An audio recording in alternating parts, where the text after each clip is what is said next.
তুই আজকে থেকে জীবনের ঘরে ওর সাথেই থাকবি। আমার সাথে আর কতদিন থাকবি বল? কেন? আমি ভাইয়ের রুমে কেন থাকবো? আমি তো সবসময় তোমার সাথেই থাকি। কিন্তু এখন তোদের বিয়ে হয়েছে, বিয়ের পরে স্বামী স্ত্রী একসাথে থাকতে হয়। এটা কোথায় লেখা আছে? হ্যাঁ, আমি কেন ওনার সাথে থাকবো? উনি এতদিন একা একা থাকে নাই, এখনো কেন আমার সাথে থাকতে হবে? তার বিয়ে করছি বলে কি তার সাথে থাকতে হবে আমাকে?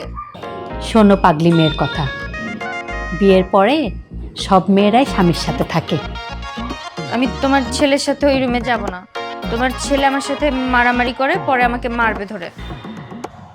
আমি বলে দিচ্ছি, তোকে মারবে না। জীবন,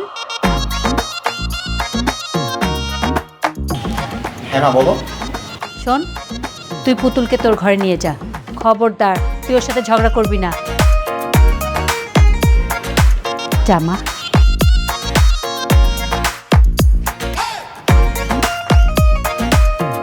চলো। এই ধরিস না আমারে, ধরিস কেন?